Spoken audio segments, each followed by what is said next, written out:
हमारे लिए आभूषणों का मतलब है आभूषण सदा के लिए। मुरझाए चेहरे भी खिल जाते हैं जब आप खजनी वाले गौरी शंकर प्रसाद सर्राफ एंड संतोष कुमार ज्वेलर्स के यहाँ आते हैं, जो हैं सोने एवं चांदी के होलसेल एवं फुटकर विक्रेता, गोपी गली, घंटाघर, गोरखपुर। कॉन्टैक्ट 9956562120। अंगारों पे चलना था हमने सीखा, और लहरों पे था चलना हमने सीखा, और जब उंगली पकड़ के था अंगारों पे चलना सीखा, तो अब क्या लहरों से डरना और क्या अंगारों से डरना।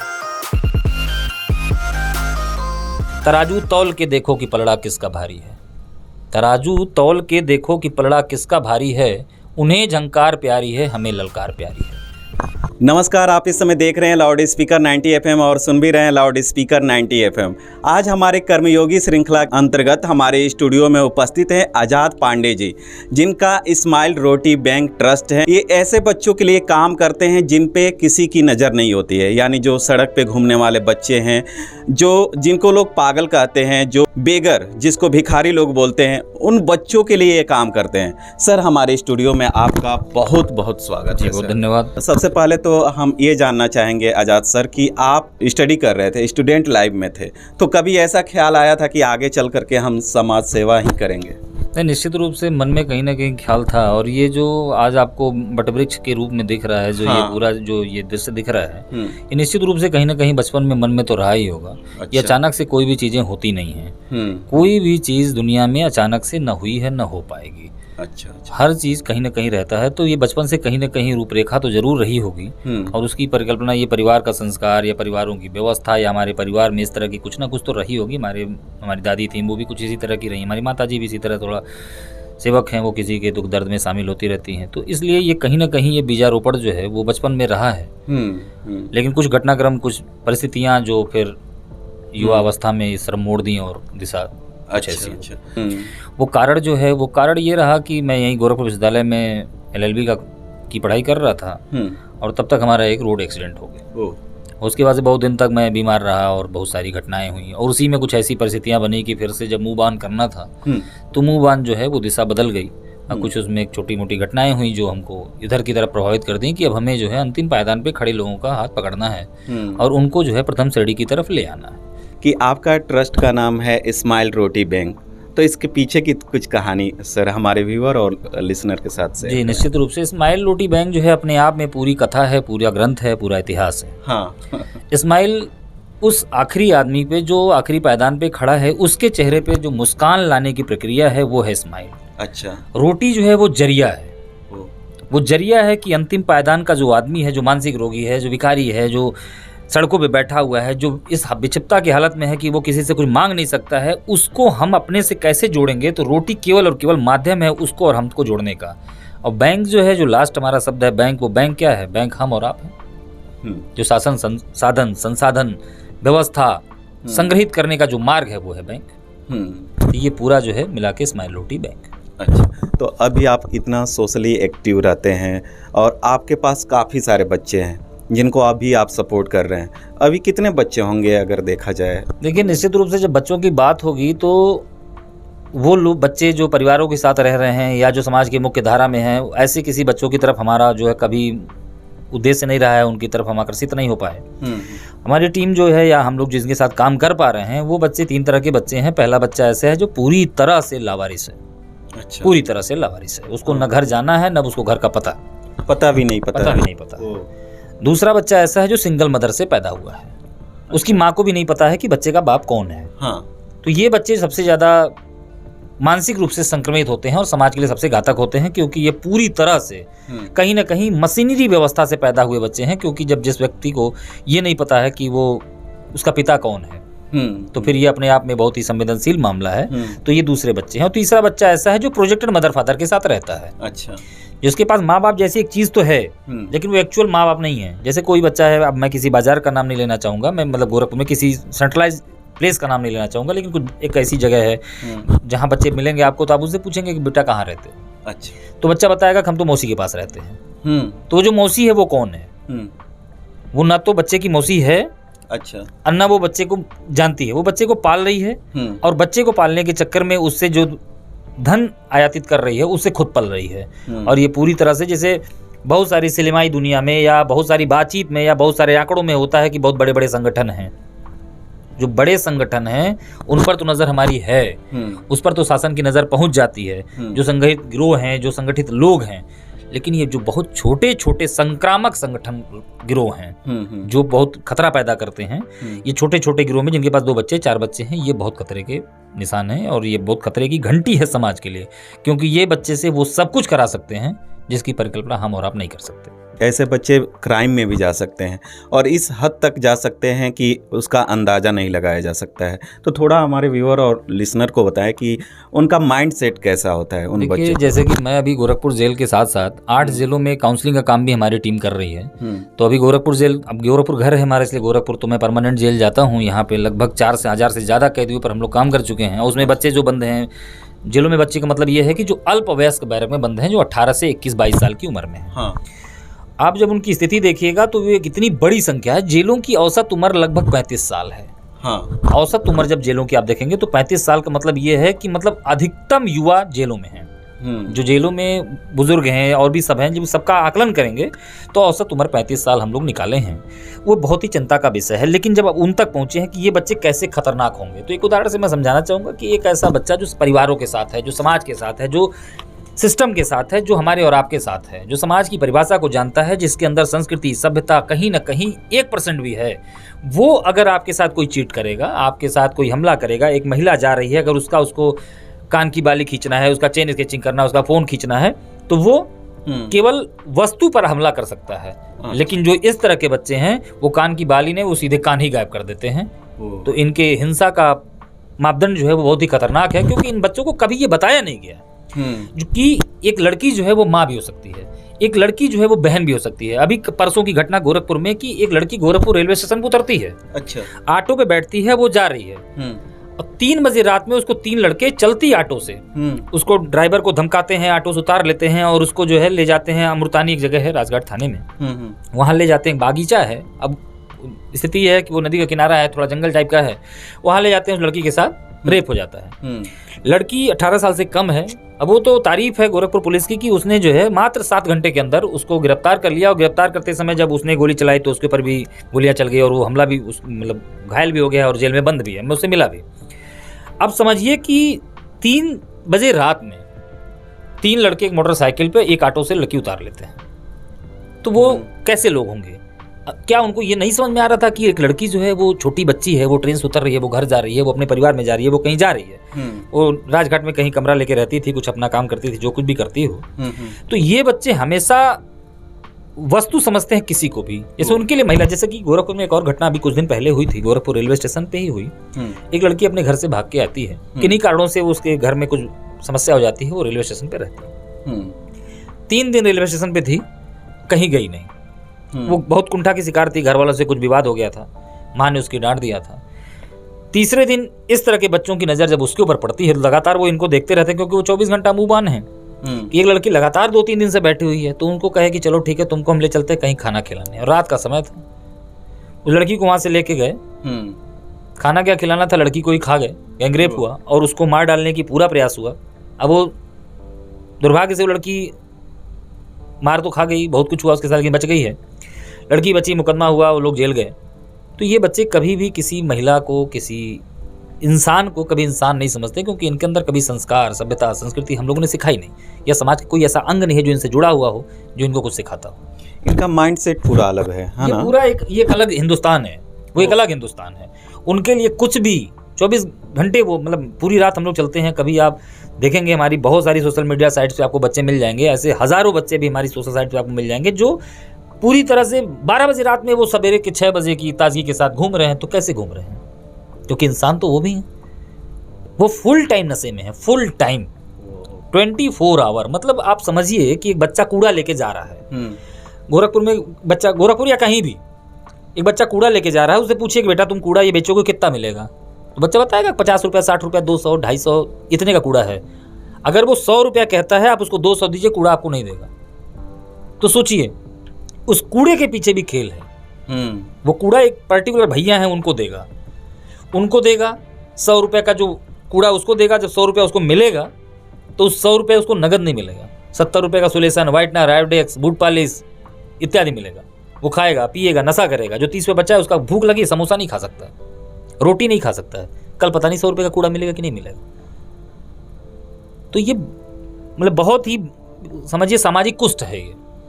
तो सर आप ऐसे लोगों के साथ कैसे डील करते हैं, कैसे बातें करते हैं? आप तो जैसे बात कर रहे हैं उनका माइंड सेट, हम लोग तो बात ही नहीं कर पाएंगे, कैसे डील कर लेते हैं आप? देखिए आपको जैसे बहुत अभी हमसे जब फ़ोन पे बात हो रही थी आपके यहाँ किसी साथी से, हाँ, तो वो कह रहे थे कि हमको आप जैसे एक सन्यासी से मिलना है।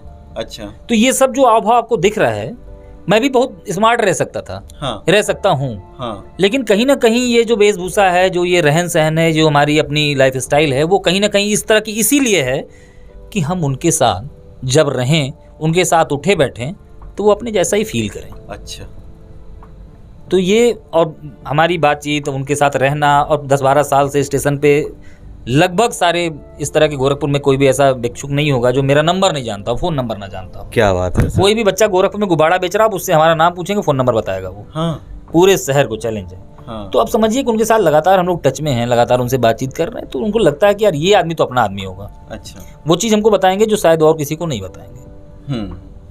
तो आपको समाज के तरफ से या सरकार की तरफ से क्या सपोर्ट मिलता है इन बच्चों को एजुकेशन के लिए या आगे तरक्की करने के लिए? निश्चित रूप से देखिए, आज अगर 10-12 साल से मैं कह रहा हूँ या अभी बता रहे हैं कि लंबे टाइम से हम लोग काम कर रहे हैं, तो निश्चित रूप से वो जो कुछ भी संसाधन या साधन लग रहे होंगे वो कहीं ना कहीं से तो मिल ही रहा होगा। तो वो आपका काम अगर बेहतर है, आप अच्छा काम कर रहे हैं, तो समाज आपको कहीं ना कहीं संबल देता है।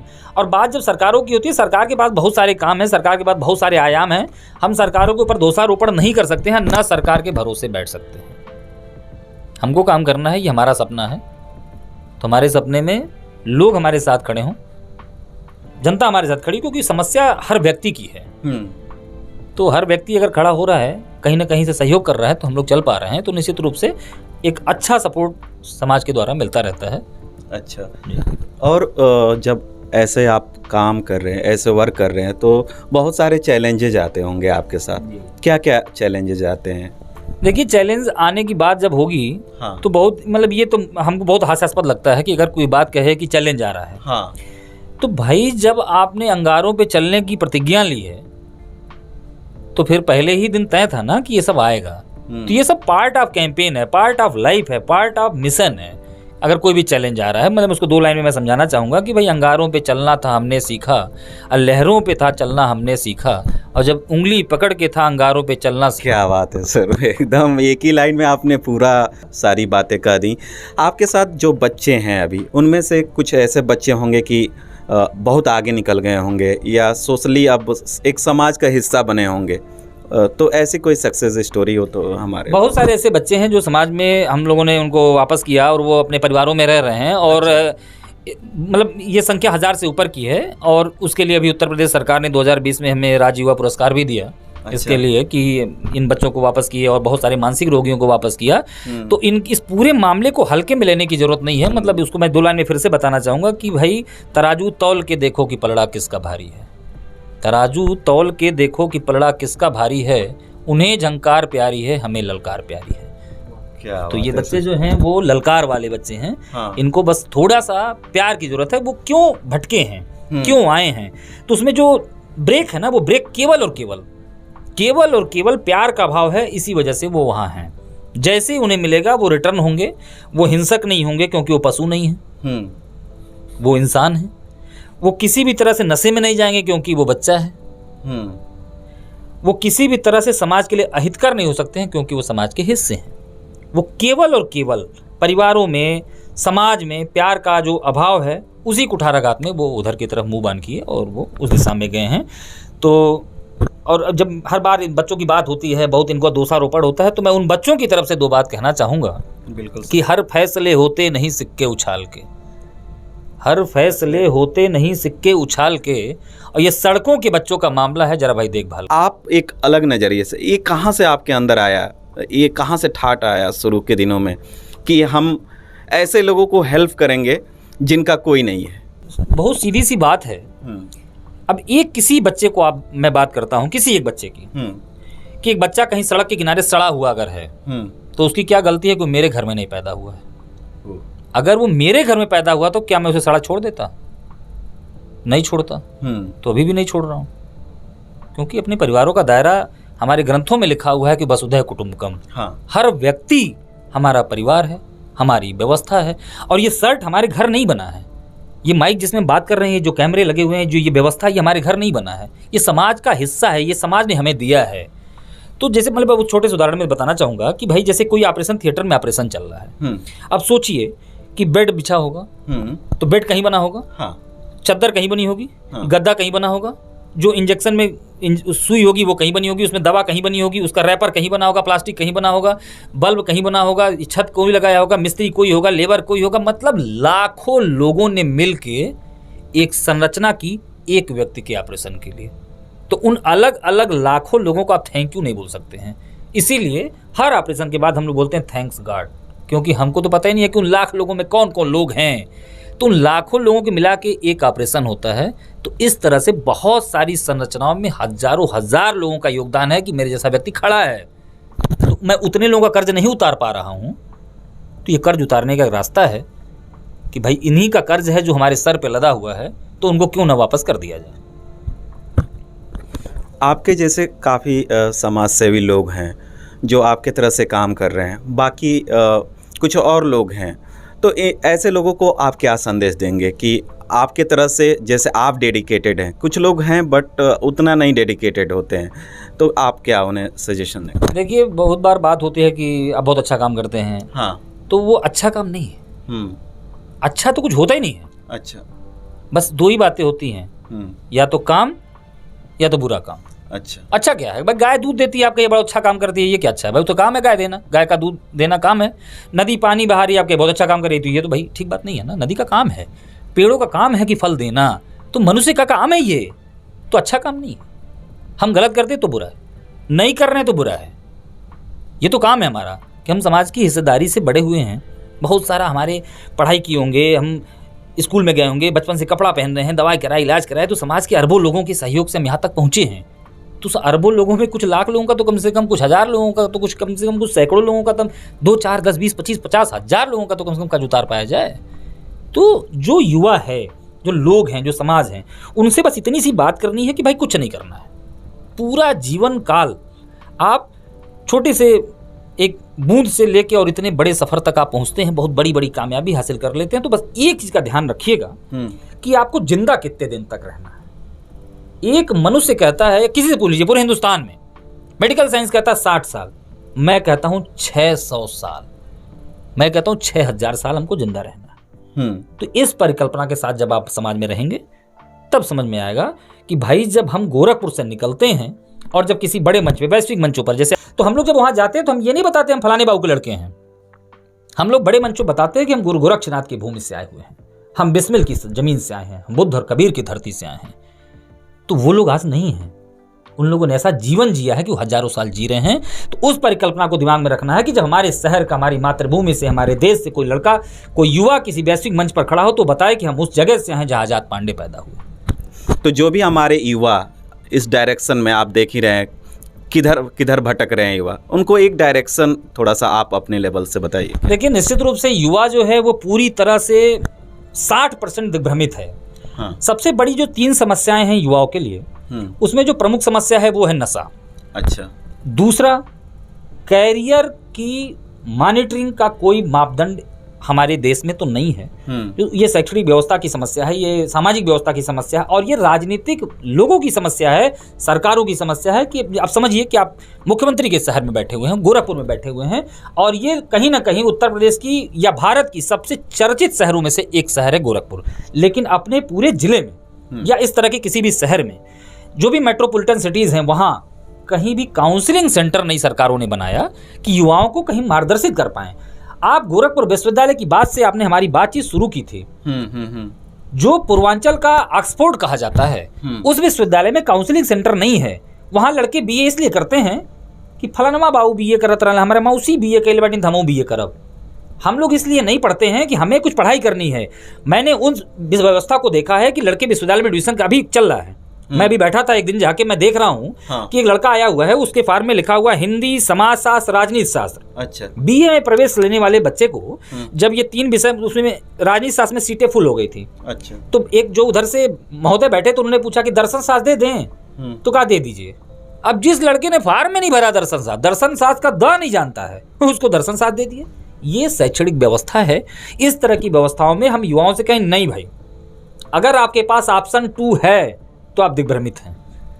जीवन में ऑप्शन एक ही होना चाहिए, लक्ष्य एक ही हो। अगर नहीं मिल रहा तो रुको, तब बढ़ो, अगली बार बढ़ना, वेट करो। लेकिन ऑप्शन 2 की तरफ अगर गए तो कुछ कर नहीं पाएंगे। हम युवाओं को बस इतना ही कहना चाहते हैं कि अगर आपके पास जीवन में कुछ भी करना, कुछ भी, तो पता आज लिखिए। मैं उसको फिर से एक उदाहरण में बताता हूँ। बिल्कुल सर। कि जैसे अब युवाओं को थोड़ा उनकी भाषा में समझाते हैं कि जैसे भाई मैं अपनी प्रेमिका को चिट्ठी लिखूं। हाँ। अब प्रेमिका को चिट्ठी लिखते समय हम यहाँ पे लिखे कि हेलो जानू बाबू, आप लोग अपनी भाषा में समझिएगा, किधर हो, क्या हो, कैसी हो। अब भाई मोदी जी 8 बजे फ़ोन बंद कर दिए, मान लीजिए। मोदी जी 8 बजे कुछ भी बंद कर सकते हैं। हाँ। तो मान लीजिए कि आज फ़ोन बंद हो गया। हाँ। तो फ़ोन बंद हो गया। उसके बाद उन्होंने उसमें लिखा, हमने चिट्ठी में लिखा कि जानू बाबू कहाँ हो आप, तो मोदी जी फ़ोन बंद कर दिए हैं, तुम ऐसा कल शाम को 6 बजे इंदिरा बाल विहार पे फलनवा रेस्टोरेंट में मिलना। अच्छा। अब चिट्ठी लिखा गई, चिट्ठी फोल्ड हो गई। हाँ। अब चिट्ठी फोल्ड करके हमने डाकखाने में डाल दिया।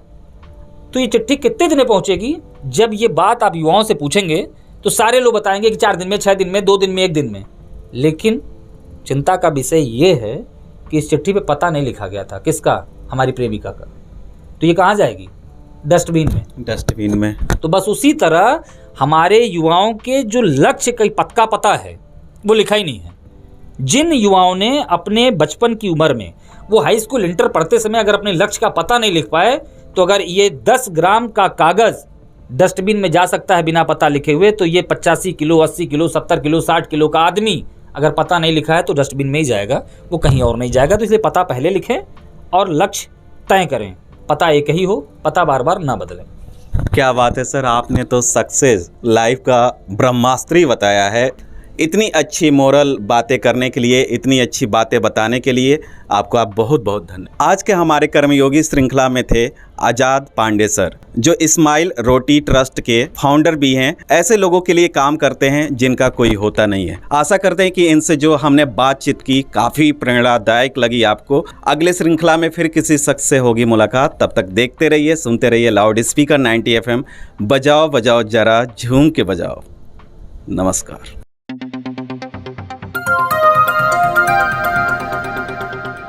बजाओ जरा झूम के बजाओ, बजाओ बजाओ जरा झूम